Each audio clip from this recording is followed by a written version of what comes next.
Hello everyone. Namaskar and welcome to Dr. Nate's Eduverse. I'm Dr. Nitinkumar Pithadiya and in today's lecture we are going to explore one of the most fascinating and revolutionary periods in English literary history, the modern age. Friends, before we begin, if you find this lecture helpful, please like, share, comment and subscribe to Dr. Nate's Eduverse. Your support encourages me to create more quality content on English literature for UGC NET, JRF, GSET, or any other competitive examinations. So don't forget to press the bell icon to stay updated with my latest lectures. You can join me on different platforms by scanning the QR codes as you can see on the screen. Now let's begin our journey into the modern age in English literature. Friends, in this lecture we are going to understand that what is the modern age, which are the key features, what is the historical background and philosophical influences on modern age.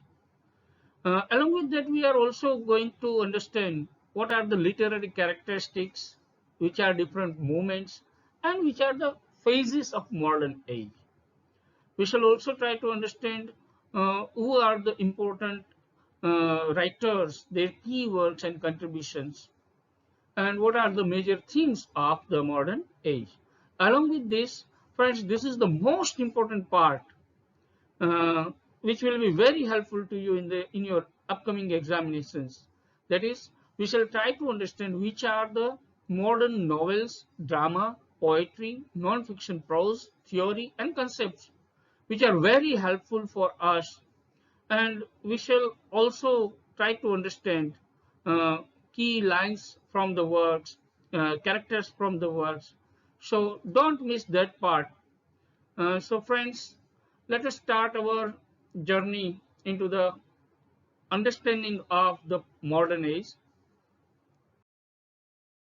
Friends, when we talk about modern age, its period is from 1890 roughly till 1945, means to the end of Second World War and little bit beyond of it. It is an age of transformation, age of questioning, age of reinvention.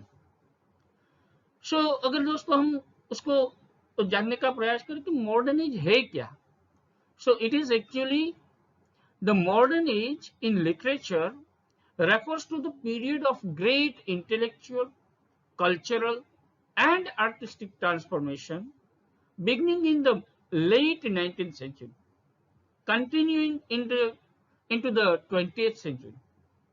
It is marked by a break from traditional values, rise of individual consciousness, scientific progress, world wars, urbanization, and questioning of meaning, morality, and identity.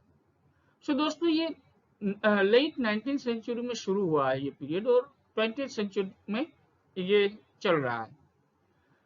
इसकी खास बात अगर हम देखें तो ये जो traditional values थी, जो विक्टोरियन वैल्यूज थी, यहाँ से ये मॉडर्न एज में एक ब्रेक आता है और एक इंडिविजुअल कॉन्शियसनेस जो है, एक साइंटिफिक प्रोग्रेस, वर्ल्ड वॉर हो रहे हैं, ये सारी चीजें हमें इस एज में दिखाई देती. अगर उसके हम की फीचर्स की बात करें तो break from tradition and realism, focus on the individual and inner world, experimentation in form and style. यहाँ जो राइटर्स है वो लिखने की जो टेक्निक्स है उसमें भी कई सारे एक्सपेरिमेंटेशन कर रहे हैं. Influence of science, psychology, philosophy भी हमें यहाँ देखने को मिलता है. और जो वर्ल्ड वार्स हुए, पहला वर्ल्ड वॉर जो 1914 टू 1918 और जो दूसरा वर्ल्ड वॉर है 1939 टू 1945, ये दो वर्ल्ड वॉर इस सदी में, इस एज में हमें देखने को मिलते और उसकी वजह से हमें डिसइल्यूजनमेंट जो है ह्यूमन बीइंग में वो देखने को मिलता है. उसके साथ साथ we can also stress urbanization, alienation and fragmentation in the society. And यहाँ जो है वो आदमी अपनी आइडेंटिटी क्या है, अपनी जेंडर क्या है, उसके बारे में वो कॉन्शियस होता है। सो सर्च फॉर मीनिंग हमें यहाँ देखने को मिलता है, और यहाँ से हमें राइज ऑफ मॉडर्निज्म और आगे जाके बाद में पोस्ट मॉडर्निज्म जो है वो देखने को मिलता है।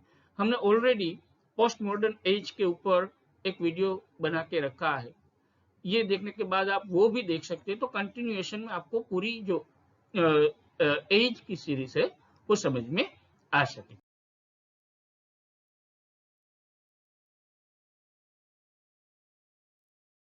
Now let us try to understand historical background. तो इस एज में हमें industrial revolution and technological progress दिखाई देता है। इंडस्ट्री बढ़ी तो उसकी वजह से कैपिटलिज्म एंड कंज्यूमर कल्चर जो है वो भी राइज होता है। साथ साथ में जैसे साइंटिफिक टेक्नोलॉजीज सारी आई, तो लोगों का जो विश्वास था, faith in religion and traditional values, उसके ऊपर डाउट होने लगा। So human beings are in the situation of pendulum कि फेथ करना है या डाउट करना है, कोई डिसाइड नहीं कर पाता। फिर वर्ल्ड वॉर 1 आता है जो 1914 to 1918, जहां डिसइल्यूजनमेंट होता है, लोगों को निराशा, डिस्पेयर देखने को मिलती है। इन 1917 देयर इज रशियन रेवोल्यूशन, जहां पॉलिटिकल अपहीवल हो रहा है। फिर 1929 में जो एक कैपिटल कल्चर बढ़ गया था, लेकिन इंडस्ट्री और ये कैपिटलिज्म में भी रुकावट आता है, ये ग्रेट डिप्रेशन जो 1929, remember the date of great depression, यहां हमें इकोनॉमिक क्राइसिस देखने को मिलती है। फिर अगेन वर्ल्ड वॉर सेकंड आता है 1939 to 1945, जहां हमें मॉरल एंड ह्यूमन क्राइसिस जो है वो देखने को मिलती है। तो ये कुछ पॉइंट्स ऐसे थे जो हमें उस एज का जो बैकग्राउंड है, वह क्या चल रहा था, वो समझने में हेल्पफुल होता है। उसके बाद अगर हम फिलोसॉफी में क्या चल रहा था, फिलोसॉफिकल इन्फ्लुएंसेस क्या थे, वो देखने का प्रयास करें, तो फ्रेडरिक नीत्शे जो है उसने अपनी फिलोसॉफी में ये बात रखी कि वो अथेइस्ट बनते गए, उसको गॉड पे वो विश्वास नहीं करते। तो उसने ये कह दिया गॉड इज डेड, और उसने एक दूसरा कंसेप्ट भी दिया, विल टू पावर, यानी कि human being has the power to do whatever he or she wants to do. Then Freud आता है, तो उसने भी अनकॉन्शियस माइंड और साइको एनालिसिस जो है उसकी पूरी थ्योरीज जो है वो दी। फिर कार्ल मार्क्स आता है, तो उसने जो क्लास स्ट्रगल है और सोशियो इकोनॉमिक थियोरी है उसकी बात उसने रजू की। देन बर्गसन है जिसने टाइम एंड मेमोरी के बारे में बात बताई। देन हाइडेगर आए, उसने बीइंग एंड एग्जिस्टेंस जो है ह्यूमन बीइंग का, जिसको दार्जिलिंग बोलते हैं, उसकी बात की। फिर एग्जिस्टेंशियलिज्म, जब आदमी है वो अपनी आइडेंटिटी के लिए कॉन्शियस हो जाता है कि हु एम आई, तब ये एग्जिस्टेंशियलिज्म राइज होता है, जहां हमें शार्त्र है, कामू है, किरकेगार्ड है, उन लोगों ने जो है वो अपनी बात रजू की है। देन फिनोमिनोलॉजी आती है। ये फिनोमिनोलॉजी में हुसरल जो है उसने एक कॉन्शियसनेस जो है उसकी बात बताई। फिर प्रैग्मेटिज्म आता है। प्रैग्मेटिज्म में William James and John dewy जो है उसने अपने विचार रजू किए। तो ये जो सारे फिलोसॉफिकल थॉट्स थे उसकी भी असर ये इस एज के जो राइटर्स थे उसके ऊपर पड़ी थी।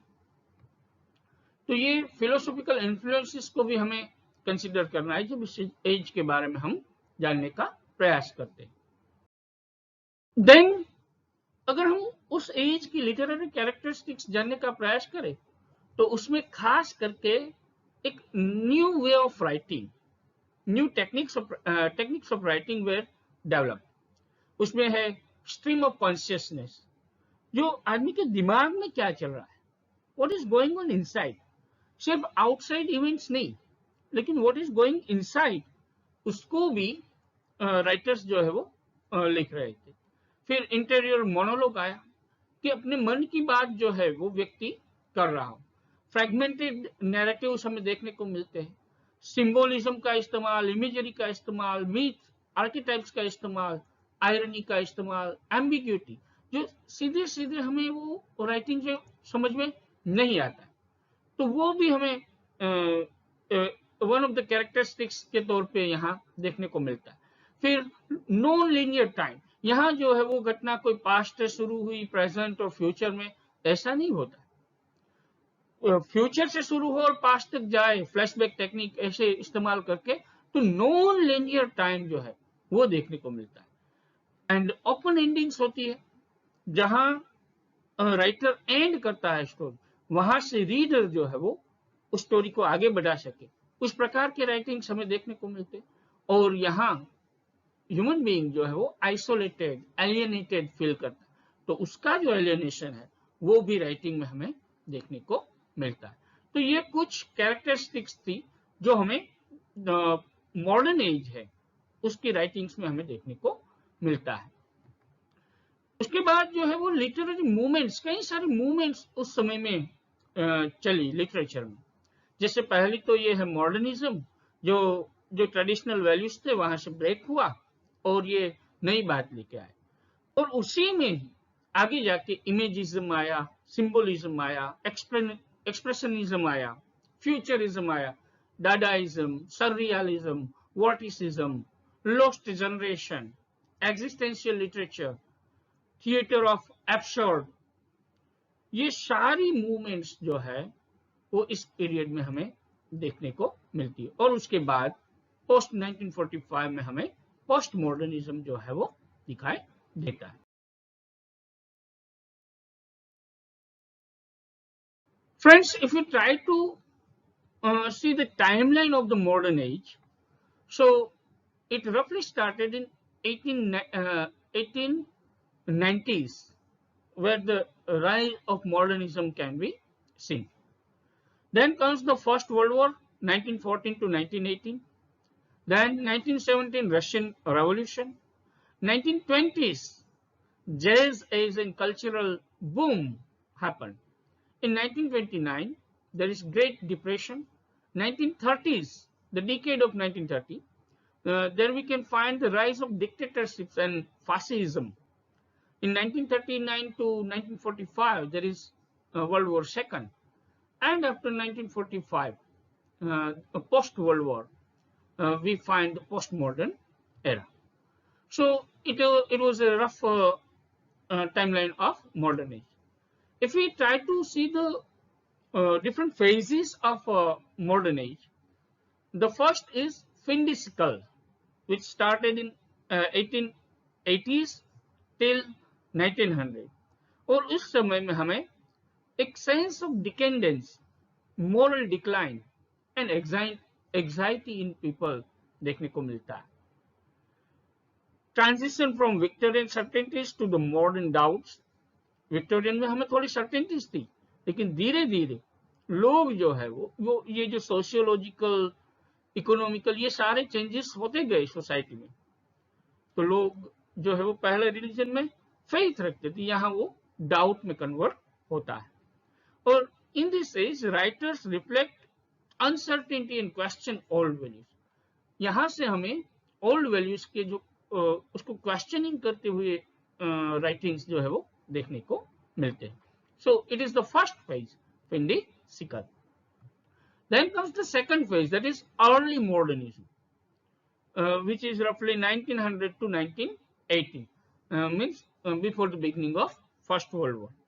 यहाँ हमें बोल्ड एक्सपेरिमेंटेशन देखने को मिलता है, नई नैरेटिव टेक्निक्स का इस्तेमाल और कॉन्शियसनेस, सब्जेक्टिविटी और आर्ट फॉर आर्ट से उसके ऊपर फोकस करते हुए राइटिंग जो है वो अर्ली मॉडर्निज्म में हमें देखने को मिलते। थर्ड फेज जो आता है वो है हाई मॉडर्निज्म, यानी कि जो after first world war and before the beginning of second world war, ये जो इंटरिंग पीरियड है between this two world wars, उसको हम हाई मॉडर्निज्म कहते हैं। वहां हमें aftermath of world war one देखने को मिलता है। Sense of loss, disillusionment and fragmentation जो है वो दिखाई देता है। Complex mythic and symbolic structures and search for meaning in a chaotic world. ये पूरा जो वर्ल्ड है वो chaotic हो गया और वहां आदमी जो है वो अपना मीनिंग ढूंढने का प्रयास करता है। पूरा डिस्पेयर वाला एटमोस्फियर है। The fourth phase is late modernism, that is interwar 1930s to 1945। वहां हमें great depression and rise of totalitarianism देखने को मिलता है। Focus on society, politics and human crisis की भी बात इसमें होती है। And development of realism and social awareness. लोग अब सोसाइटी के बारे में अवेयर होने लगते हैं, रियलिटी क्या है वो जानने का प्रयास कर रहे हैं। और फिफ्थ जो है वो है पोस्ट वॉर मॉडर्निज्म, रफली 1945 टू 1950s। यहाँ हमें सेकेंड वर्ल्ड वॉर की जो इम्पैक्ट हुई वो देखने को मिलती है। क्वेस्ट फॉर मीनिंग और एग्जिस्टेंस एंड सर्वाइवल की बात आती है। यहाँ हमें एब्सर्डिटी, एलियनेशन, फ्रेगमेंटेशन, ये जो वैल्यूज है जो ये वॉर की सिचुएशन के कारण क्रिएट हुए वो देखने को मिलते हैं। और धीरे धीरे नए फॉर्म्स जो है लिटरेचर के वो भी इमर्ज होते हुए इस एज से या इस पीरियड से हमें देखने को मिलता है।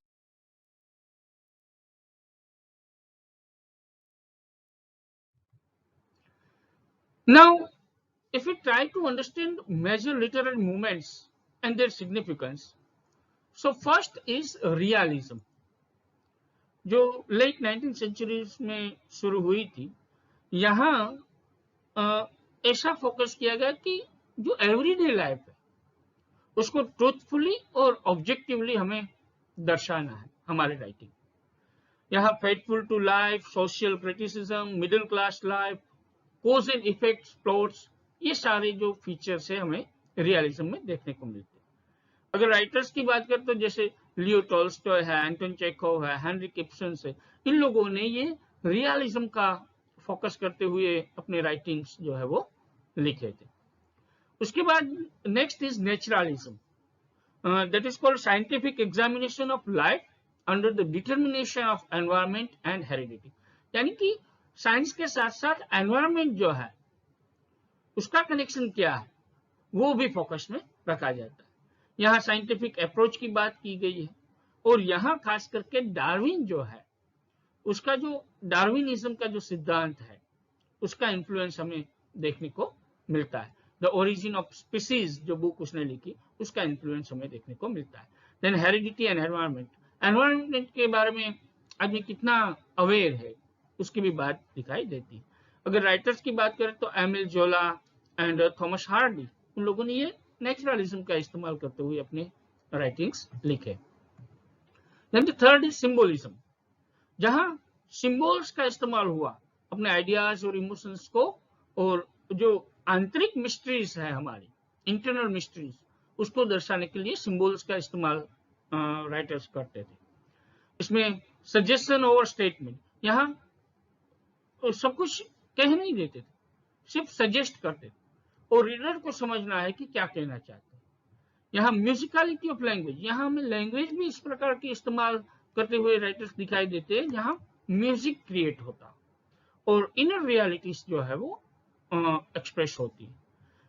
Writers like W.B. Yeats, T.S. Eliot की जो अर्ली पोएम्स है वो, वॉल्टर पीटर है, इन लोगों ने ये सिंबल्स का भरपूर इस्तेमाल अपने राइटिंग्स में किया था।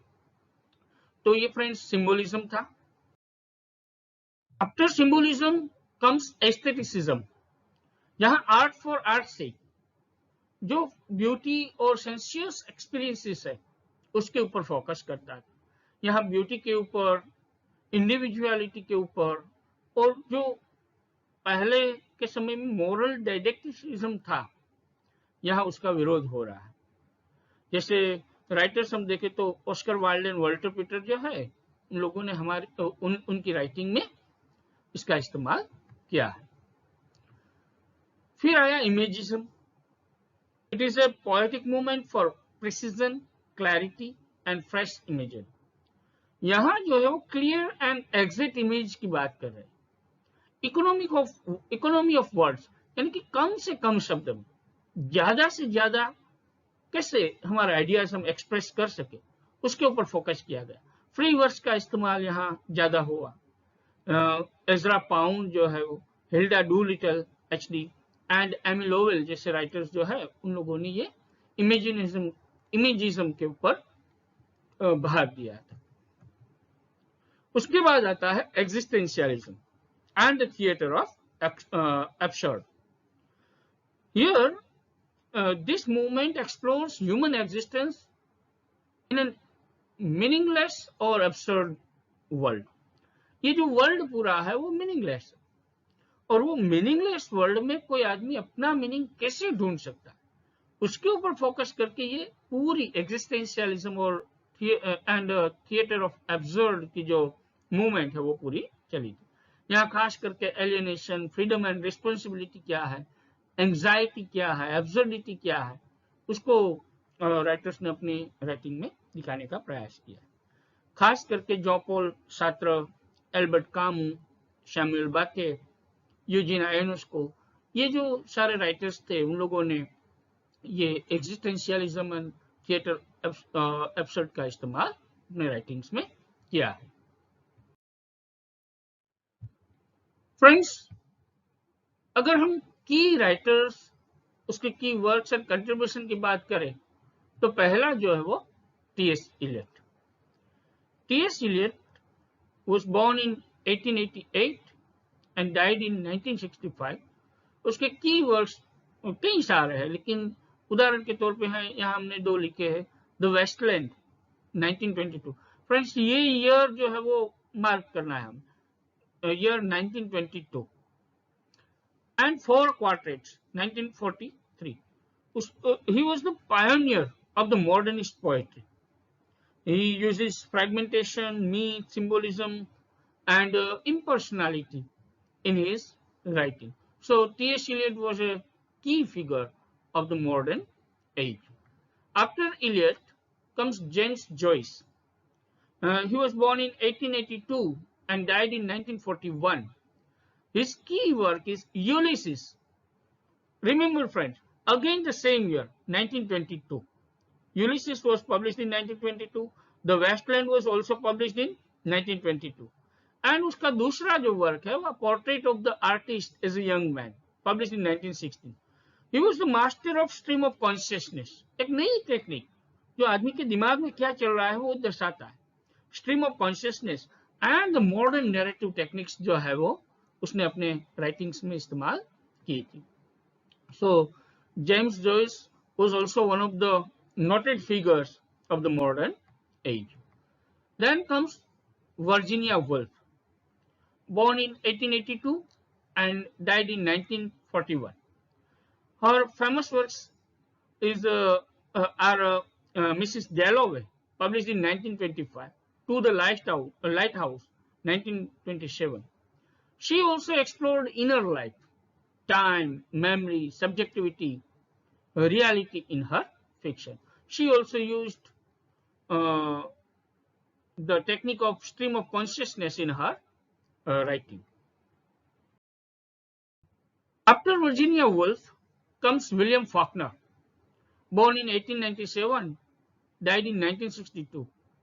उसके की वर्क्स जो है वो the sound and the fury, published in 1929, and as I lay dying 1930. He used innovative narrative techniques, innovative structures, multiple perspectives, and deep psychological insight. यहाँ हमें फॉकनर में साइकोलॉजिकल इस्तेमाल जो है वो ज्यादा होते हुए दिखाई देता है. Then comes Ernest Hemingway, born in 1899, died in 1961. His key works are The Sun Also Rises, published in 1926, A Farewell to the Two Arms, 1929. Friends, remember these 2 years, 1922 and 1929. In 1929, also we can find it is an iconic year. Many works are published in that year. The Old Man and the Sea, very important work, published in 1952. Uh, he used economy of style, themes of loss, war, masculinity, and existential struggles in his writings. After Hemingway comes Franz Kafka, born in 1883, 1924. His key works are The Trial, published in 1925, and The Metamorphosis, 1915. He explored absurdity, bureaucracy, alienation and human helplessness. आदमी जो है वो helpless हो गया है, ये ऐसी condition जो है वो मॉडर्न एज में हो गई, तो वो अपने राइटिंग पे वो दर्शाने का प्रयास करता है. Then comes Samuel Beckett, born in 1906, died in 1989. Waiting for Godot, very important work, published in 1953. Endgame, 1957. If we see his contribution, then he was a key figure in the theater of the absurd.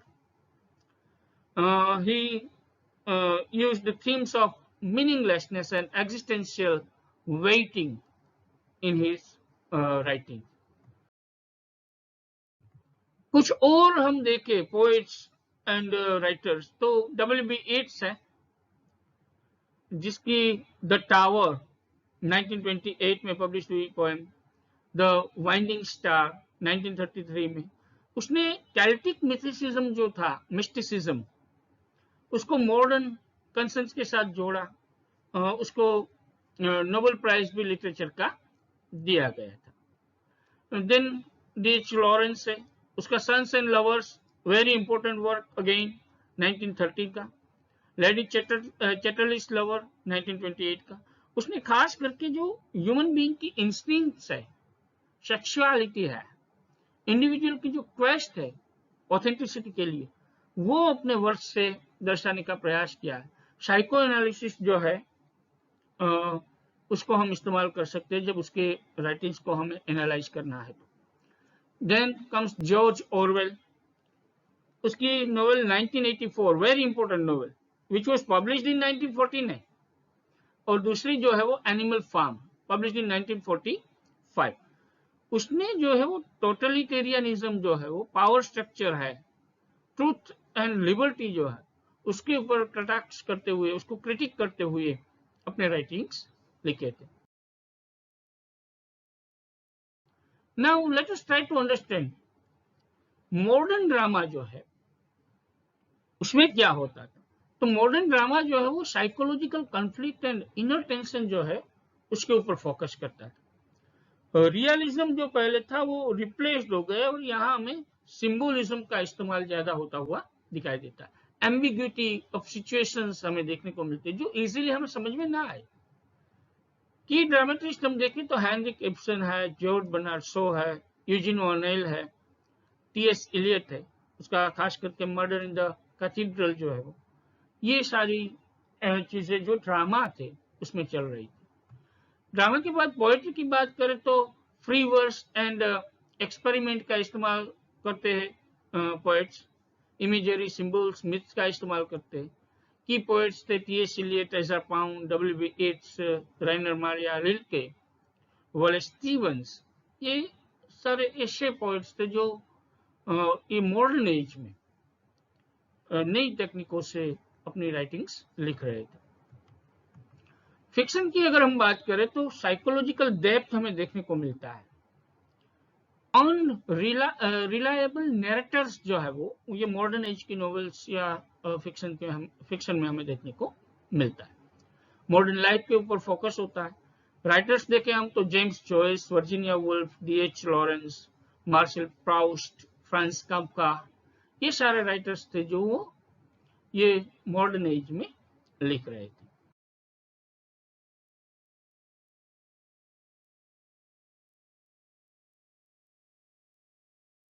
Theme की बात करें हम तो theme of alienation focused रहती थी। इसका इस्तेमाल इसलिए होता था क्योंकि इंडस्ट्रियलाइजेशन जो था उसकी वजह से कई सारे उसके ऑफशूट्स थे, जैसे कि अर्बन लाइफ लोग जी रहे थे, वॉर की सिचुएशन आई थी, तो उसके ऑफशूट्स के कारण आदमी जो है वो अकेलापन फील कर रहा है।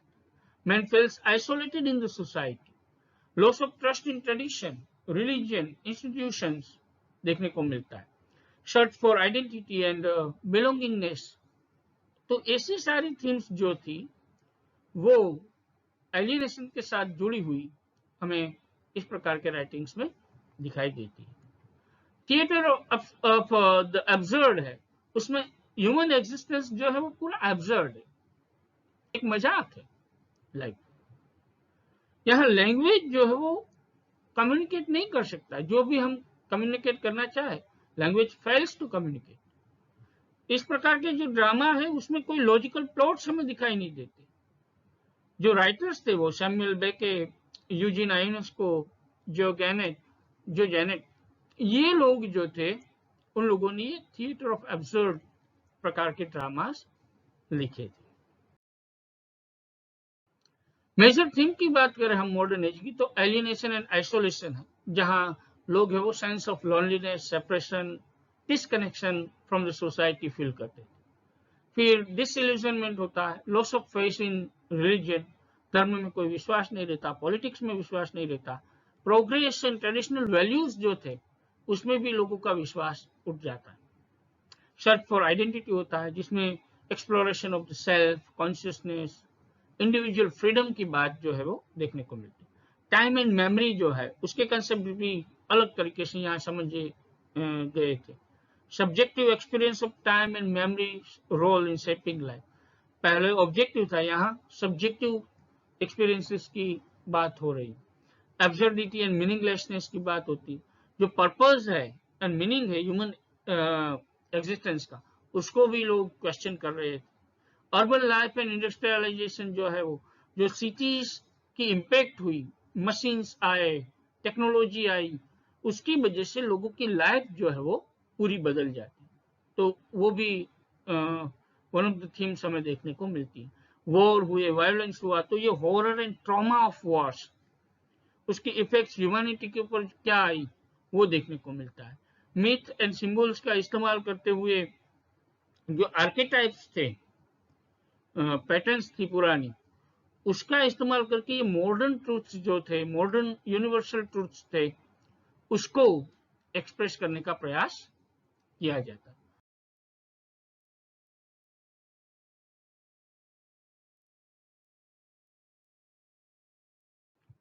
अगर इंपॉर्टेंट वर्क की बात करें तो द वेस्टलैंड टी.एस. इलियट का 1922 में पब्लिश हुआ वो था, एक लैंडमार्क मॉडर्निस्ट पोएम थी जो कल्चरल एंड स्पिरिचुअल डिसोल्यूशन था उसको दर्शाती। यूलिसिस यूलिसिस जो है जेम्स जॉयस की, वो भी सेम ईयर में पब्लिश हुई।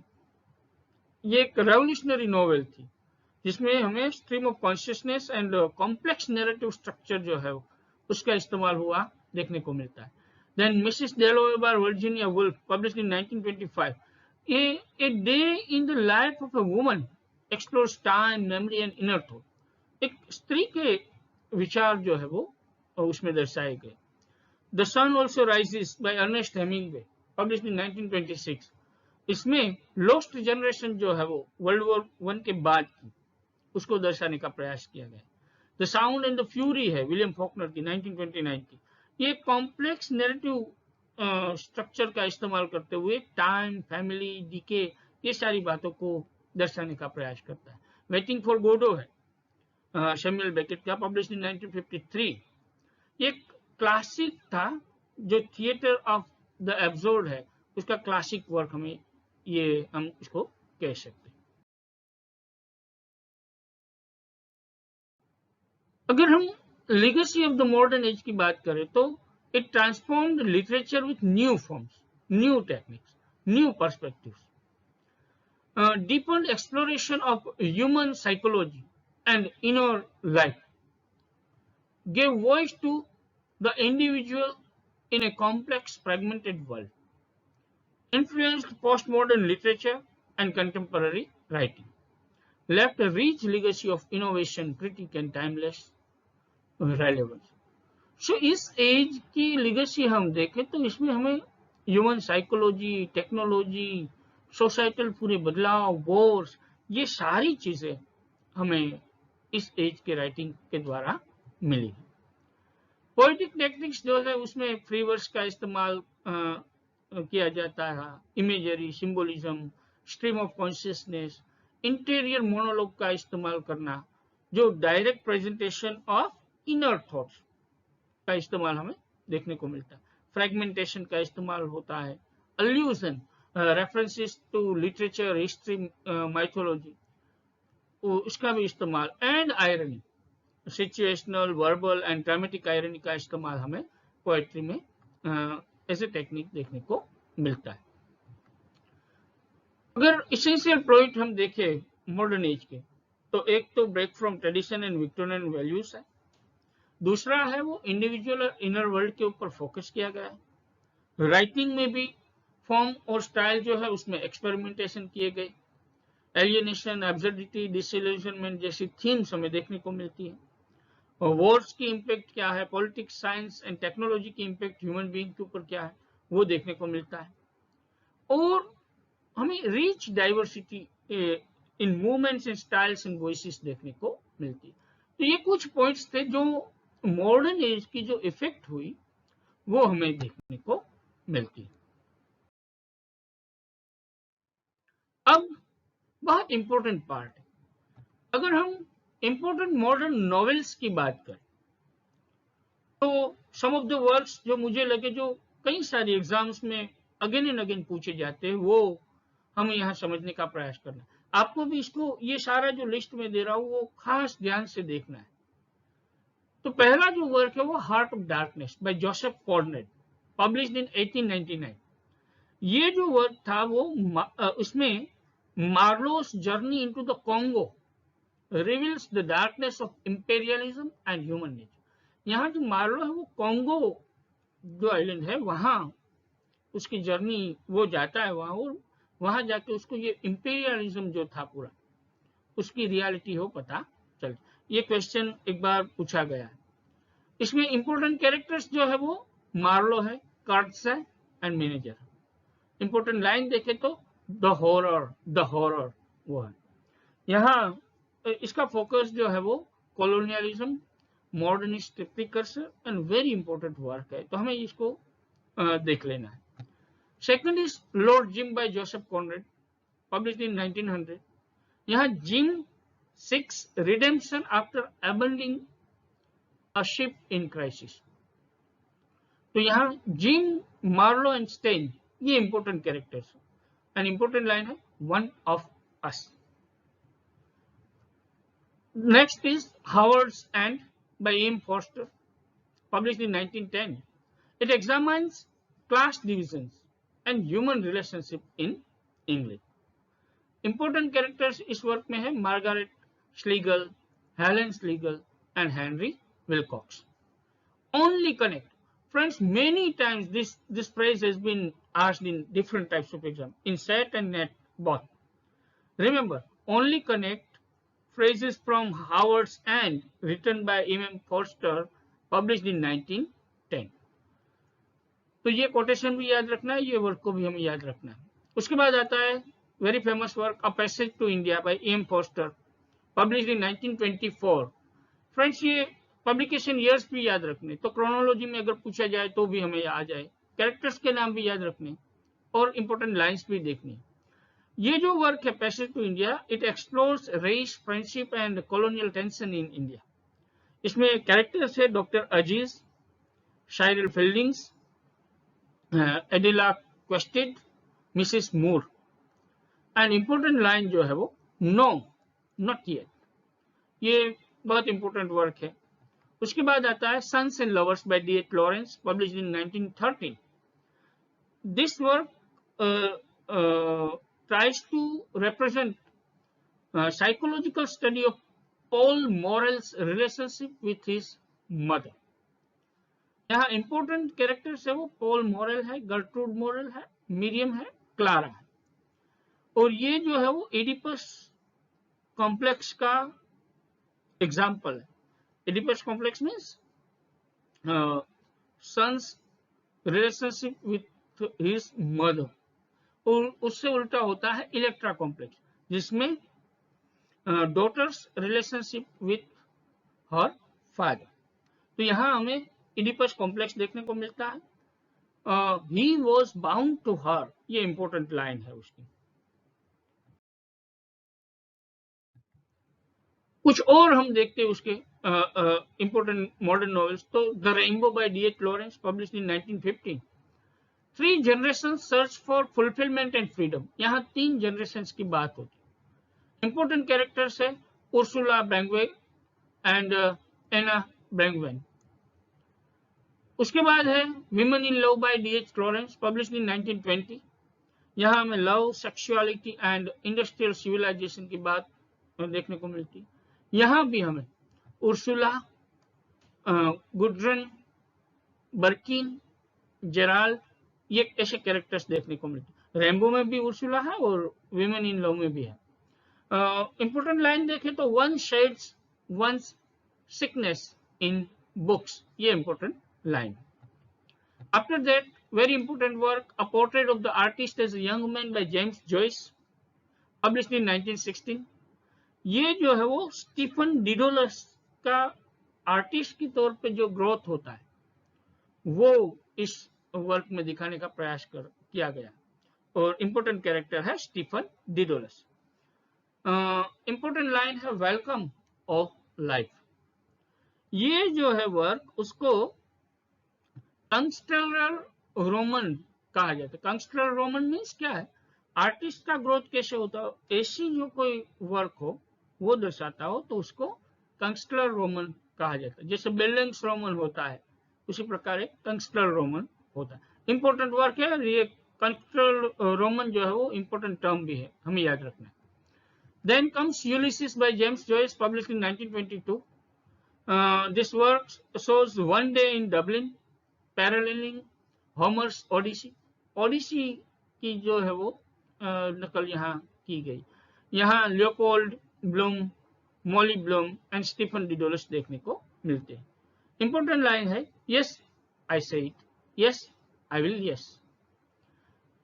उसके बाद है Mrs Dalloway by Virginia Woolf, published in 1925। It is also one day in Clarissa Dalloway's life. It explores consciousness and memory. अगर इंपॉर्टेंट कैरेक्टर्स की बात करें तो Clarissa Dalloway, Septimus Smith and Peter Woolf. Important line है Mrs Dalloway said she would buy the flowers herself. ये stream of consciousness का इसमें बहुत अच्छे से इस्तेमाल किया गया है। Then comes To the Lighthouse by Virginia Woolf, published in 1927. ये जो फैमिली रिलेशनशिप्स है और पैसेज ऑफ टाइम में क्या होता है उसकी बात करते हैं।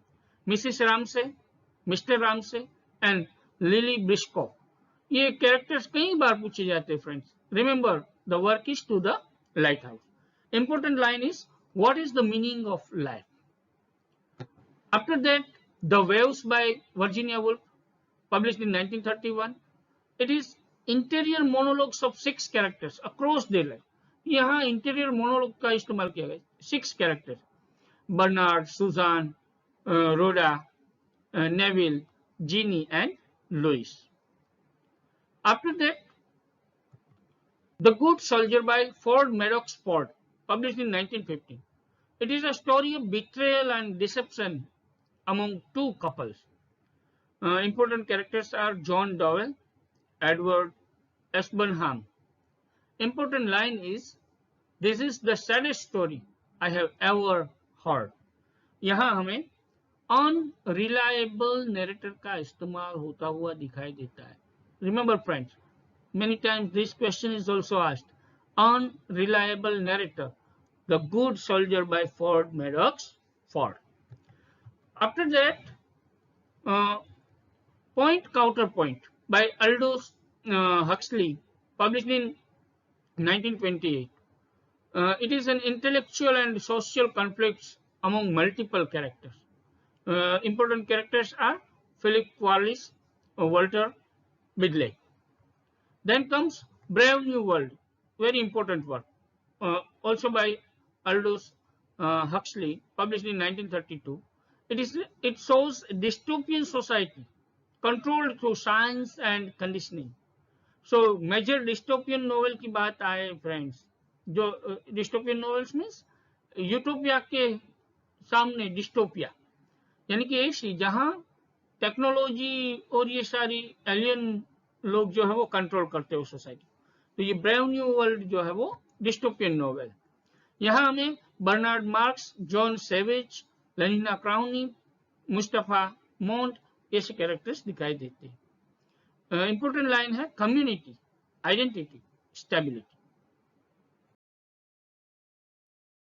After that The Power and the Glory by Graham Greene, published in 1940. It is a fugitive. It is a story of a fugitive priest who struggles with faith and morality. Important characters are the whiskey priest and lieutenant. Then comes very important work, 1984 by George Orwell, published in 1949. It is totalitarian surveillance and political oppression.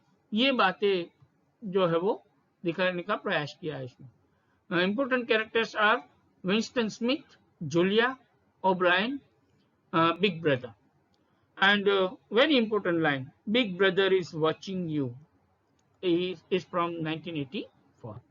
उसके बाद again very important work, animal farm by George Orwell, published in 1945. It is political allegory on the Russian Revolution. ये जो work है वो Russian revolution को criticise करता है. Important characters are Napoleon, Snowball, Boxer, Squealer. Important line is all animals are equal but some animals are more equal than others. So ये एक political allegory है. उसके बाद again important work by Kingsley Amis, that is Lucky Jim, published in 1954. It is a satirical portrayal of academic life. Important characters are Jim Dixon and Margaret Pill. This work is associated with the Angry Young Man movement. Then comes Lord of the Flies. Many times, friends, questions are asked from this work. Lord of the Flies by William Golding, published in 1954. यहाँ जो है वो boys standard on an island descend into savage. एक island में बच्चे जो है वो चले जाते हैं और वहां उसके एक्सपीरियंसेस की बात यहाँ की गई. Important characters are Ralph, Piggy, Jack, Symonds.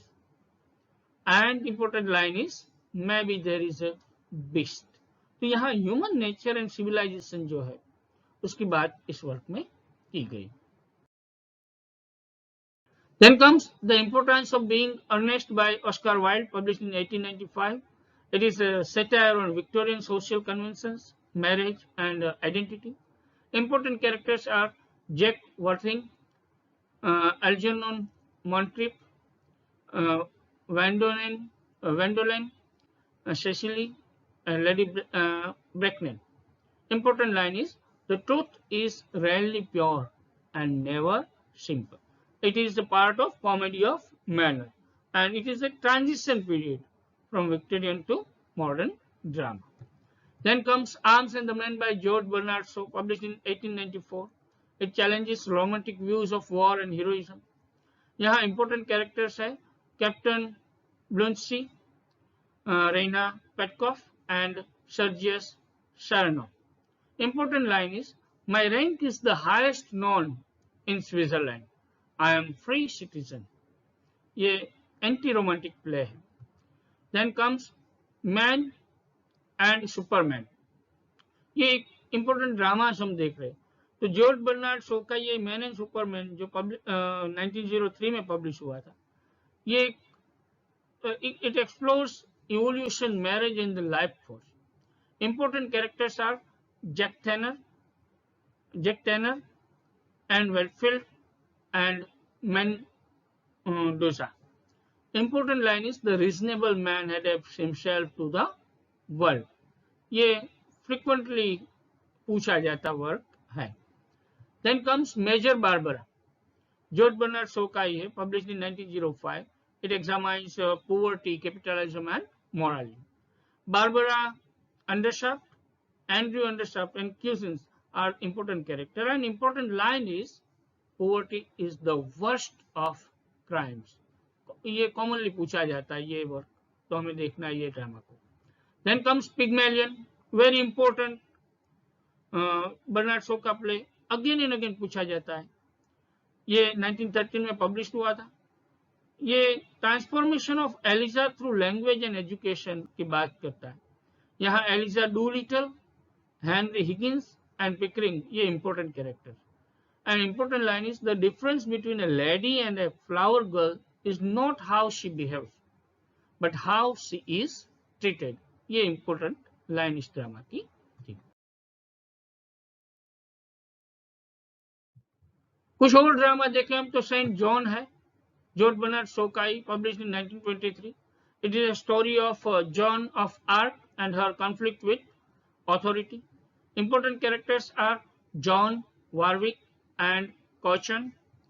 An important line is I am a soldier. ये नोबेल प्राइज रिलेटेड वर्क है, तो ये भी हमें देख लेना है. Then comes The Playboy of the Western World by James Finch, published in 1907. In it, a young man becomes a hero after claiming to have killed his father. अपने पापा को मारने के बाद एक यंग मैन है वो हीरो बनता है. यहाँ Christy Mahon, Pegeen Mike and old Mahon ये important characters. Important line is there is a great gap between a gallous story and a dirty deed. ये आयरिश रिवाइवल जो है, लिटरेरी रिवाइवल, उसका इंपॉर्टेंट प्ले है. उसके बाद आता है Riders to the Sea by James Finch, published in 1904. It shows the tragic struggle against nature and fate. Important characters are Moria, Kathleen, Nora, and Bartley. Important line is no man at all can be living forever. ये one act play है, one act tragedy है, तो इसको भी हमें याद रखना है. Then comes Kathleen Holihan by W.B. Yeats. W.B. Yeats ने ड्रामा भी लिखे, तो ये उसका ड्रामा है, पब्लिश्ड इन 1902. ये एक सिंबॉलिक नेशनलिस्ट ड्रामा था. इसमें इंपॉर्टेंट कैरेक्टर्स थे Kathleen, Michael and Gillanes. Important line is they shall be remembered forever. ये आयरिश नेशनल थिएटर मूवमेंट का पार्ट ये वर्क था.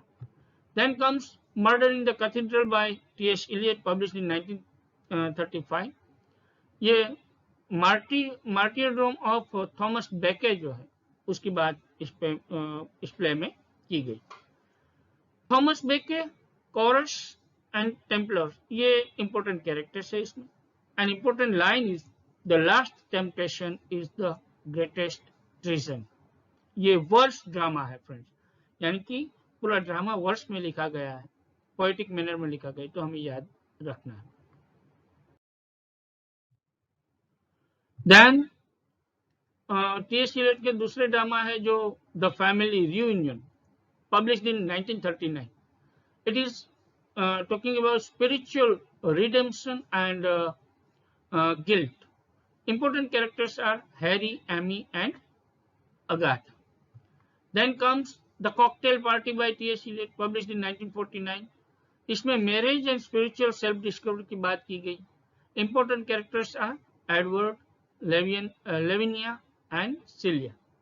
ये खास करके मर्डर इन द कैथेड्रल के साथ कई बार पेयर करके पूछा जाता है, तो इसकी ईयर भी हमें याद रखना है और कैरेक्टर्स भी याद रखने. Then comes Waiting for Godot by Samuel Beckett, published in 1953. Very important work. यहाँ टू मैन जो है वो एंडलेसली वेट कर रहे हैं गोडो नाम के कोई कैरेक्टर का, लेकिन वो गोडो आता नहीं. Important characters are Vladimir, Estragon, Pozzo and Lucky. Important line is nobody comes, nobody go, nothing to be done. Very important. Theatre of absurd का वेरी इंपॉर्टेंट वर्क ये है. उसके बाद बेके का दूसरा वर्क है एंड गेम, पब्लिश इन 1957. ये work जो है वो भी futility and decline in a dying world जो है वो दर्शाता है. हेम, क्लॉ, नेग, नेल, ये इंपॉर्टेंट कैरेक्टर्स है. It's important line is finished, it's finished. ये भी एक मेजर एब्सर्ड टेक्स्ट है. Then comes Krapp's last tape by Samuel Beckett, published in 1958. Old age, memory and regret की बात करता है. ट्रैप जो है वो इंपॉर्टेंट कैरेक्टर और इंपॉर्टेंट लाइन जो है वो perhaps my best years are gone. तो ये वन मैन ड्रामा है, Krapp's last tape by Samuel Beckett. After that Look Back in Anger by John Osborne, very important work, published in 1956. It is the voice of post-war youth dissatisfaction. Important characters are Jimmy Porter, Alison Porter and Cliff Lewis. यहाँ जो important line है वो है Nobody thinks, nobody care. ये जो है वो Angry Young Man movement का part है ये ड्रामा में. Look Back in Anger by John Osborne. Then comes The Birthday Party, very important work again by Harold Pinter, published in 1957. In it, Stanley is subjected to psychological intimidation. Important characters की बात करें तो Stanley है, Goldberg है, McCann है, Meg है. Important line is What have you done with your wife? ये Comedy of Minas जो है उसका पार्ट ये ड्रामा है. Then comes The Caretaker by Harold Pinter, published in 1960. It shows the power and identity struggles among the three men. Three important characters are Ashton, Mick and Davis. तो ये Pinterest की drama है. अगर friends Pinterest की drama का पूछा जाए तो ये The Caretaker है, उसको याद रखना है. ये पिंटर का अपनी कैरेक्टरिस्टिक वाला ड्रामा की बात करते हैं. Then comes The Homecoming, that is also by Harold Pinter, published in 1965. इसमें family relationship and power politics की बात की गई. रुथ, टेडी, मैक्स, लेनी, ये जो है वो इंपॉर्टेंट कैरेक्टर्स है. ये नोबेल प्राइज जो दिया गया है ये इंपॉर्टेंट वर्क ये था हैरोल्ड पिंटर का the Homecoming. Then comes A Man for All Seasons by Robert Bolt, published in 1960s. ये Thomas More's moral resistance to royal authority. यहाँ Thomas More, Henry eight and Cromwell जो है वो characters हैं. Important line is When a man takes an oath. तो ये एक important historical drama है फ्रेंड्स. उसके बाद अगर हम पोएट्री की बात करें तो some of the important poetries are, उसमें पहली है The Lake Isle of Innisfree by W. Yeats, published in 1890. इसमें poet longs for peace and harmony in nature. Speaker ही बोलता है इसमें. Important line is I will arise and go now and go to Innisfree. ये again and again पूछी जाती हुई poetry है. उसके बाद है Easter 1916 by W. Yeats, published in 1921. It reflects on the Irish nationalist uprising. और इसमें कैरेक्टर्स जो है वो आयरिश रेवोल्यूशनरीज है. और important line is A terrible beauty is born. ये पॉलिटिकल पोएम है एट्स की. उसके बाद है The Second Coming by W. Yeats, published in 1920. It shows the vision of chaos and a new age replacing Christianity. Christianity को replace करके जो नई एज आई जहाँ कैओस है उसकी बात करते हैं. रो बिस्ट जो है वो कैरेक्टर है. और इंपॉर्टेंट लाइन है things fall apart, the centre cannot hold. Again and again पूछी जाने वाली ये लाइन है फ्रेंड्स. थिंग्स फॉल अपार्ट ये सेकंड कमिंग में, द सेकंड कमिंग में ये लाइन आती है. Then comes Sailing to Byzantium by W. Yeats, published in 1921. It shows the search for artistic and spiritual immortality. Speaker tells his story. Important line is, that is no country for old man. It is also frequently asked in exam. Then comes Byzantium. W. Beats. It was published in 1930, and here the spiritual transcendence and eternity की बात की गई. Again and again ये Byzantium and sailing to Byzantium है, दोनों को हमें साथ में समझने का प्रयास करना है. One is published in 1928, the another is 19.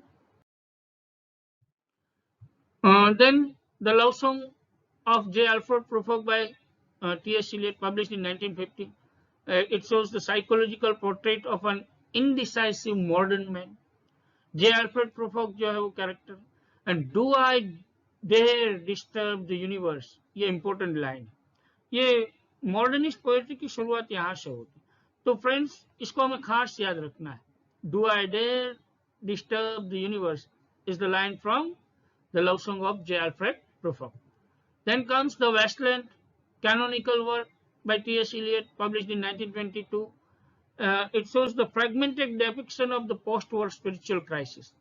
Tiresias जो है वो important character है. Madame Sosotris भी है. April is the cruelest month. That is the beginning line of that poem. Then comes The Hollow Man by T.S. Eliot, published in 1925. It is spiritual, and it shows spiritual emptiness of modern humanity. Hollow Man is the character, and this is the way the world ends. This is the way the world ends. ये जो है वो Hollow Man से ली गई line है. Then comes Ash Wednesday, also by T.S. Eliot, published in 1930. It is a religious conversation and spiritual struggle. इसमें भी important line है, because I do not hope to turn again. ये conversation poem है, Ash Wednesday. Then comes Four Quartets by Eliot, published in 1943. It is a meditation on time, eternity, and spirituality. And important line is, in my beginning is my end. ये Eliot का एक masterpiece है, after the Wasteland. उसके बाद important poem is In a Station of the Metro by Ezra Pound, published in 1913. ये जो है वो brief imagist observation of faces in a metro station जो है वो दिखाने का प्रयास करता है. तो एक क्राउड है, क्राउड में जो डिफरेंट फेसेस है वो कैसे लगते हैं, वो बहुत मिनिमम वर्ड्स का इस्तेमाल करके इमेजिस्ट पोएट्री जो है वो यहाँ हमें देखने को मिलती है. Important line is petals on a wet black bow. After that comes You Salvin Mulberry by Ezra Pound, published in 1920. It is a critique of modern culture and society. Then comes Leda and the Swan by W.B. Yeats, published in 1924. It is the mythological account of Zeus and Leda. Important characters are Leda and Swan. Important line is a sudden blow. It is a myth criticism. ये भी important poem है. Then comes Musides Biox Arts by W.H. Auden, published in 1938. ये जो है वो human indifferences जो है suffering के लिए वो दिखाने का प्रयास करती है. Important character is Icarus. Important line is about suffering they were never wrong. ये Auden की important poem है. Then comes September 1, 1939, published in 1939. ये भी Auden की poem है. It is a response to the outbreak of World War II. Important line is we must love one another or die. ये बहुत important poem है friends, तो हमें वो याद रखना है.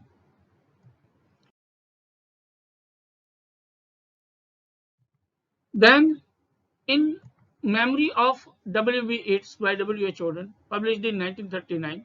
It is an elegy on it's death, याद रखना है हमें, इट्स के डेथ के ऊपर जो एलिजी लिखी गई W.H. ओडेन के द्वारा वो है in memory of W.B. It's.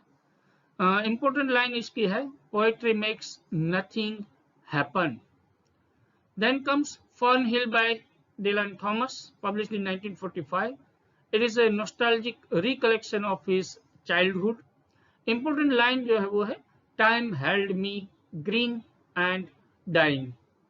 Then comes Do Not Go Gentle Into That Good Night by Dylan Thomas, published in 1951. It encourages resistance against death. इसमें फादर एंड स्पीकर ये दो character जो है वो पोएम में दर्शाए जाते हैं। Important line is rage, rage against the dying of the light. ये अगेन एंड अगेन पूछी जाती हुई पोएम है friends. Then comes church going by Philip Larkin, published in 1955. It questions religious role in modern society. Important line is a serious house on serious earth it is. ये एक movement poetry है। Then comes Whitsun weddings by Philip Larkin, published in 1964. It is an observation of a wedding during a train journey. Some more poems are there, like Hawk Roosting by Ted Hughes, published in 1960s. Here Hawk symbolizes power and dominion. Important line is, I kill where I please because it is all mine. ये एक animal poem है friends Ted Hughes की। The second one is thought fox by Ted Hughes, published in 1957. It is a creative imagination represented by a fox. Here the important line is, the fox enters the dark hole of the hat. ये भी frequently asked poem है friends. Then comes Daddy, very important poem by Sylvia Plath, published in 1962.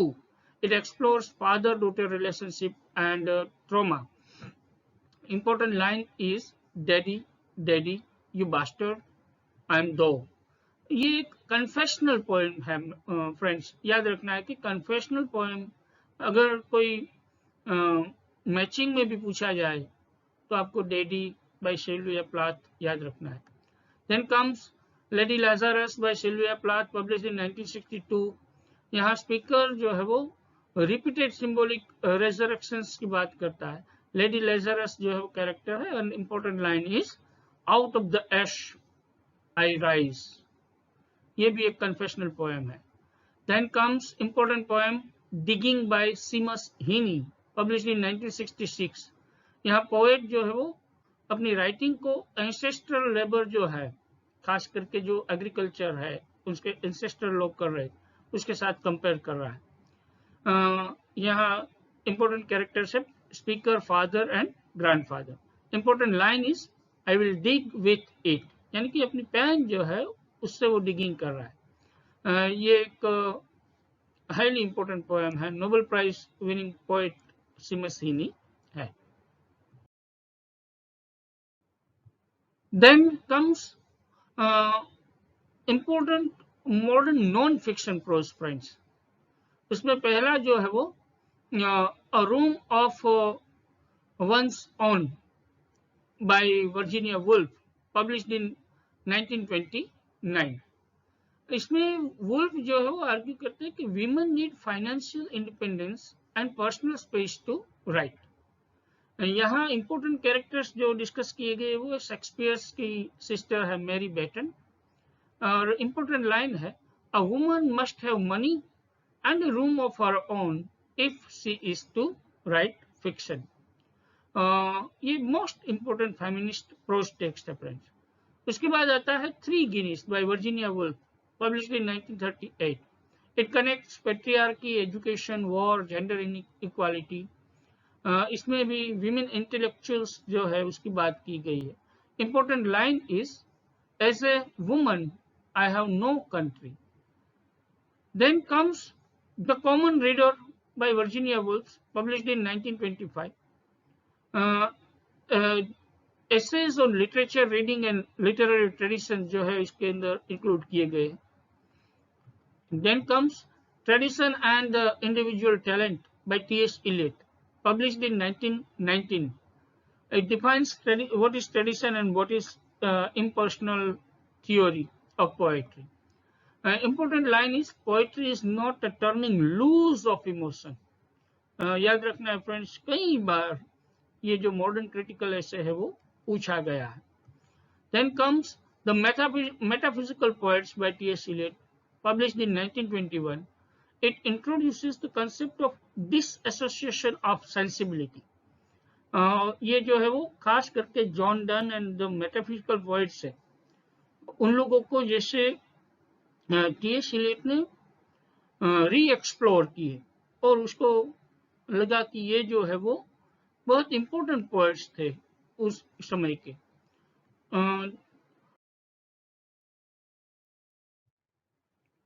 Hamlet and His Problems by T.S. Eliot, published in 1919. It discusses Shakespeare's Hamlet and introduces the concept of objective correlative.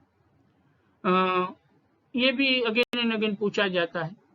Then comes The Sacred Wood by T.S. Eliot, published in 1920. It is collection of influential literary essays. Then The Function of Criticism by T.S. Eliot, published in 1923. It examines the role of criticism in literature.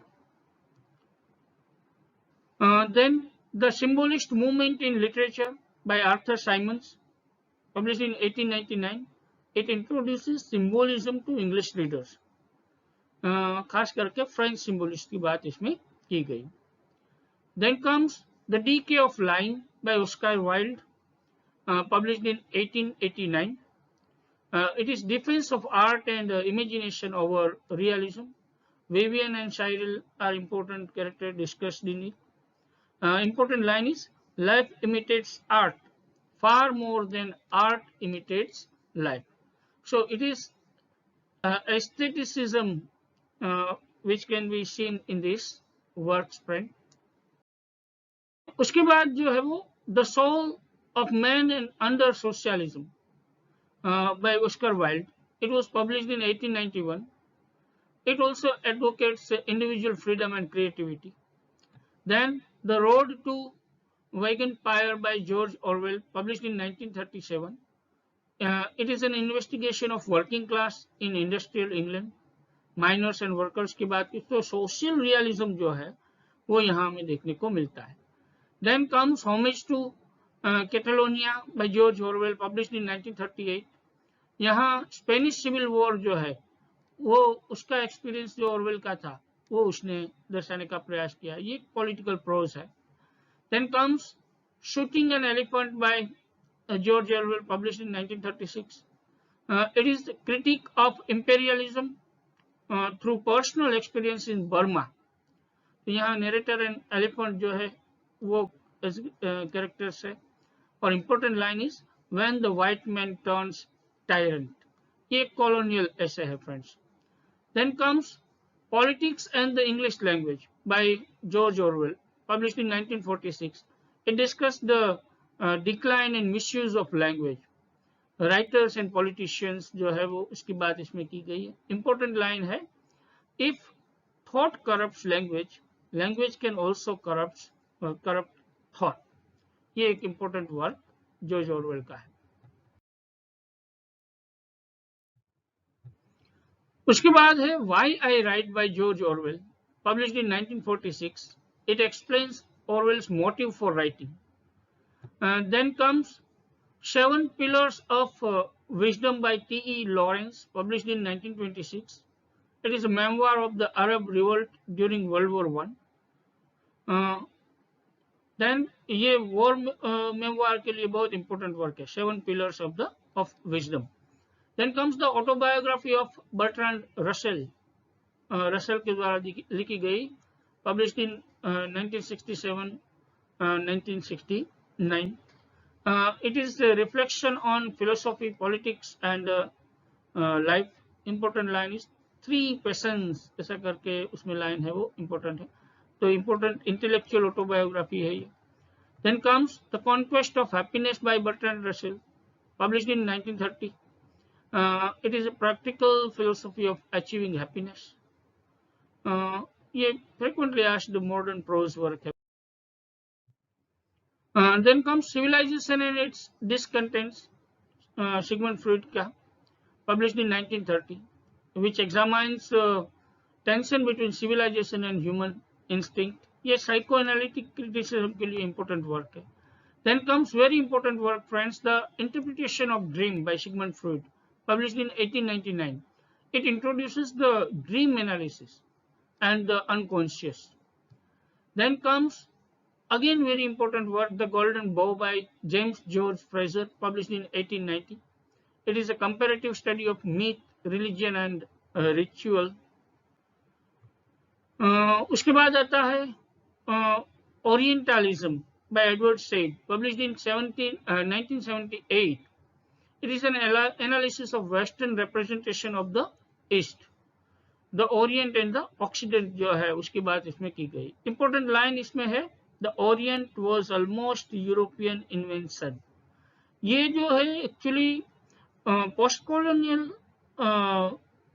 As की foundational text है और modernism में भी आती है और modernism से अलग से ये पोस्ट कॉलोनियलिज्म में भी बहुत अच्छे से पढ़ी जाती टेक्स्ट है.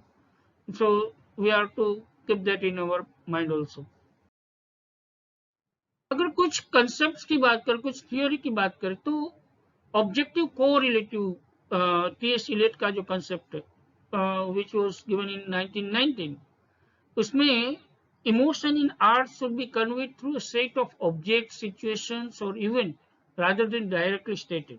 ऐसा जो इलियट का मानना है कि जो पैराफर्नालिया होता है उसके आधार पे हमें हमारा आइडिया जो रजू करना चाहिए. यहाँ हैमलेट एंड इलियट जो है वो इम्पोर्टेंट है. और ऑब्जेक्टिव कोरिलेटिव जो है यही चीज है कि ऑब्जेक्ट्स के द्वारा आप इमोशंस को रिलेट करो. ये बहुत इंपॉर्टेंट कंसेप्ट है. Then tradition and the individual talent by Eliot in published in 1919. ये बहुत इंपॉर्टेंट वर्क है जो हिस्टोरिकल सेंस की बात करता है. देन इलियट ने इम्पर्सनैलिटी थियोरी ऑफ पोएट्री दी थी इन 1919, जिसमें वो कहता है कि poetry should escape personality and personal emotion. और इसमें इसने एक कैटलिस्ट थ्योरी जो है उसकी बात उसमें की है. और important line is poetry is not turning loose of emotion. Then dissociation of sensibility, T S. Eliot का जो कंसेप्ट है वो 1921 में पब्लिश हुआ था. उसमें separation of thought and feeling after 17th century की बात वो कर रहा है कि थॉट जो है वो अलग है और फीलिंग भी अलग है, दोनों अलग तरीके. और वो खास करके जब मेटाफिजिकल पोएट्स की बात करता है, जॉन डन की बात करता है, उसमें उसको ये देखने को मिलता है और उसके लिए ये डिसोसिएशन ऑफ सेंसिबिलिटी टर्म का वो इस्तेमाल करता है. देन यूनिफाइड सेंसिबिलिटी जो है वो fusion of thought and feeling की बात करता है. वो भी जब मेटाफिजिकल पोएट्स की वो बात करता है उसमें ये भी ये भी कॉन्सेप्ट को डिस्क्राइब करता है. सो दोनों concept, dissociation of sensibility and unification of sensibility का कॉन्सेप्ट हमें याद रखना है. उसके बाद मिथिकल मेथड की बात टी.एस. इलियट करता है, जिसमें वो यूज ऑफ मिथ जो मॉडर्न एक्सपीरियंसेस है उसको दर्शाने के लिए वो करता है. यूलिसिस है, द वेस्टलैंड है, उसमें खास करके ये टेक्निक का इस्तेमाल किया जाता है. Then comes stream of consciousness. It is a narrative technique reproducing continuous flow of thoughts. हमारे दिमाग में जो भी थॉट्स आते हैं उसको हम ऑन द पेज लिखते हो, तो वो स्ट्रीम ऑफ कॉन्शियसनेस है. खास करके जो राइटर्स है, जेम्स जॉयस है, वर्जीनिया वुल्फ है, रिचर्डसन है, उन लोगों ने इसका इस्तेमाल, इस टेक्निक का इस्तेमाल बहुत किया है. लेकिन ये जो विलियम जेम्स है उसने 1890 में इस कंसेप्ट की बात की थी. Then comes epiphany, means sudden spiritual और साइकोलॉजिकल रिविलेशन. कुछ रिविलेशन हो जाए तो जेम्स जॉयस ने इसका इस्तेमाल किया है. खास करके स्टीफन डिडोलस जो कैरेक्टर है उसको वो दर्शाता था तब. इमेज और इमेजिज्म जो है वो एजरा पाउंड का कंसेप्ट है, 1912 में उसने उसकी बात की है। इसमें direct treatment of the things और इकोनॉमी ऑफ लैंग्वेज की बात है। बहुत कम शब्दों में इमेज के द्वारा हम कैसे अच्छे से हमारी फीलिंग्स जो है वो दर्शा सकें। हिल्डा डूलिटल एंड रिचर्ड एल्गिंटन जो है वो उन लोगों ने इसका इस्तेमाल किया है। इसमें direct treatment of the world जो है वो इम्पोर्टेंट ये मॉडर्निस्ट मूवमेंट है। देन कम्स वर्टिसिज्म, ये भी मूवमेंट जो है वो एनर्जी एंड डायनामिज्म जो है उसको आर्ट में दर्शाने की बात करती है। ये विनहैम लेविस जो है उसने उसका इस्तेमाल अच्छे से किया है। कंसेप्ट को एजरा पाउंड ने दिया था। सिंबोलिज्म जो है वो आर्थर साइमंस ने उसकी बात की थी, और इसमें सजेस्टिव सिंबल से हम कोई भी चीज डायरेक्टली कहे उससे ज्यादा अच्छा ये कि हम सिंबल से बात करें। बोडलेयर है, मेलाम है, वर्लेन है, उन लोगों ने ये जो है इसका इस्तेमाल बहुत अच्छे से किया था। फिर डीप फेमिलियराइजेशन है, खास करके रशियन फॉर्मलिज्म में इसका इस्तेमाल किया गया। विक्टर स्क्लोवस्की जो है उसने 1917 में इसकी बात की थी। इसमें खास करके art makes familiar objects appear strange, जो फेमिलियर है उसको हम स्ट्रेंज तरीके से दर्शाए। So making strange is an important line for this defamiliarization concept. Then comes literariness, जिसकी बात रोमन याकोब्सन ने 1919 में की थी। उसमें टेक्स्ट की ऐसी कौन सी क्वालिटी है जो उसको लिटरेरी बनाती है, वो भी उसने डिस्कस किया ये फॉर्मलिज्म में। Then come fabula and syuzhet, वो कंसेप्ट जो है वो विक्टर स्क्लोवस्की ने 1925 में स्टोरी क्या है और प्लॉट क्या है उसका डिफरेंस क्या है वो दर्शाते हुए उसने रशियन फॉर्मलिज्म में ये कंसेप्ट की बात की है। आर्किटाइप जो है वो कार्ल गुस्टाव यंग ने उसकी बात की है, और वो उसका मानना है कि यूनिवर्सल जो इमेजेस है वो कलेक्टिव अनकॉन्शियस हमारा जो है उसमें देखने को मिलती है। जैसे मदर इमेज है, हीरो इमेज है, शेडो है, ये सारे जो है बेसिक ये आर्किटाइपल क्रिटिसिज्म जिसको हम बोलते हैं उसका बेसिस ये कंसेप्ट है। देन कलेक्टिव अनकॉन्शियस से उसकी भी बात कार्ल गुस्टाव यंग ने की है, जिसमें shared reservoir of human experiences and symbol, हम सबके दिमाग में कुछ न कुछ जो आर्किटाइप्स पड़े होते हैं वो कलेक्टिव अनकॉन्शियस कहा जाता है। देन इडिपस कॉम्प्लेक्स का जो कंसेप्ट है वो सिगमंड फ्रॉइड ने दिया था। जो चाइल्ड जो होता है उसका unconscious attraction towards opposite sex parent होता है, उसकी बात उसने इसमें की है। ये एक इंपॉर्टेंट साइको एनालिटिक टर्म है friend. After that id, ego and superego, उसके बाद हमने साइको एनालिसिस का एक वीडियो बनाया, उसमें भी अच्छे से समझाया है। तो 3 जो स्ट्रक्चर्स होते हैं ह्यूमन साइकी के, ईड होता है, ईगो होता है, सुपर ईगो होता है, उसकी बात ये सिगमंड फ्रॉइड ने की है। उसके बाद है अनकॉन्शियस माइंड की बात भी उसने की है, जहाँ हिडन जो मेंटल प्रोसेसेस होती है जो हमारे बिहेवियर को इन्फ्लुएंस करती है। खास करके हमारे जो ड्रीम्स है, हमारा रिप्रेजेंटेशन है जो हम दबा के रखते हैं, वो रिप्रेशन जो है वो ड्रीम के फॉर्म में जैसे हमें महसूस होता है। Then anxiety of influence, very important concept friend by Harold Bloom, जो 1973 में उसने उसके बाद बोली थी। वो कहता है कि strong poet struggle against predecessors, उसके प्रेडिसेसर्स जो है उसकी इन्फ्लुएंस में आ जाते, तो it is called anxiety of influence, ये भी इंपॉर्टेंट कंसेप्ट है। देन कम्स न्यू क्रिटिसिज्म, जो क्लोज रीडिंग के ऊपर, टेक्स्ट के ऊपर फोकस करते हैं। रैंसम है, ब्रुक्स है, विमसोर्ट्स है, वो उसकी बात करते हैं। Then comes intentional fallacy by W.K. Wimsatt, जो 1946 में इस कॉन्सेप्ट की बात करता है, जिसमें ऑथर का जो इंटेंशन है वो मीनिंग को डिसाइड करने में ज़्यादा अफेक्ट नहीं करना चाहिए। उसके बाद है अफेक्टिव फैलेसी, जिसमें रीडर की जो इमोशनल रिस्पॉन्स है वो भी मीनिंग को असर नहीं करना चाहिए। तो ये न्यू क्रिटिसिज्म में दोनों चीज, intentional fallacy is connected with writer, affective fallacy is connected with readers response.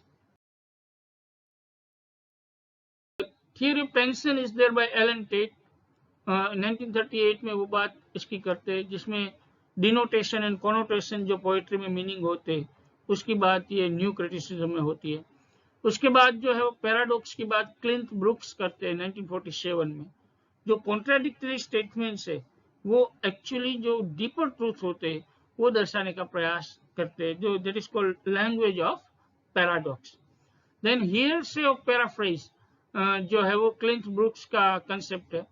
1947 में वो उसकी बात करते हैं, जिसमें meaning of poetry can not be reduce to summary, यानी कि आप कोई पोएम की समरी कह दो तो उससे मीनिंग आ जाए पूरा उसका, ऐसा नहीं होता है। So that is called heresy of paraphrase by Cleanth Brooks. उसके बाद एम्बिग्यूटी जो है वो विलियम एम्सन उसकी बात करता है पोएट्री में 1930 में, और वो 7 टाइप्स ऑफ एम्बिग्यूटीज की बात करता है, और वो उस नाम से उसकी बुक भी है 1930 की।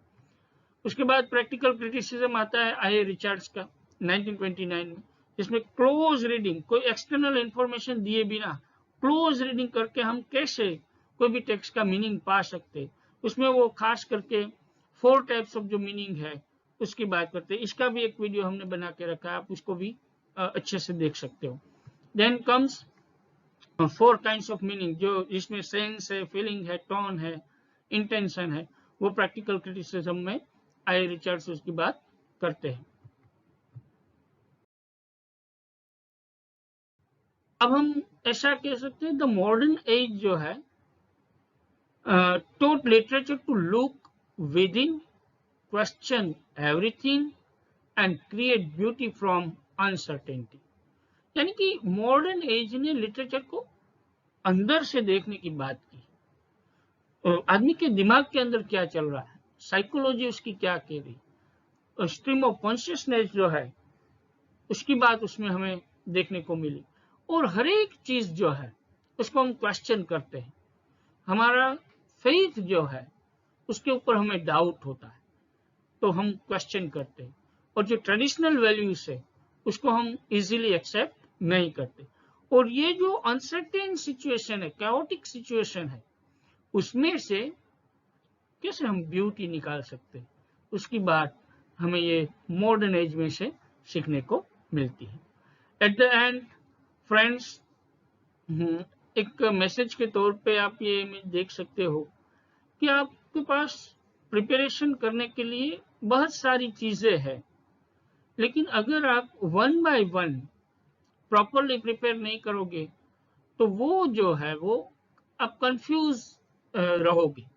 लेकिन 1 बाय 1 अगर आप अपने टास्क समय से पूरे करते रहोगे, then you can simplify the execution of your preparation and you can get better results. So friends, I hope now you have understood the modern age very well. Thank you very much. We shall meet with another video on another topic. Till then, goodbye, and I again request you to like, share, comment and subscribe this channel, and also tell other people about this. Let them learn well. Thank you very much. We are meeting in the next video. Till then, goodbye.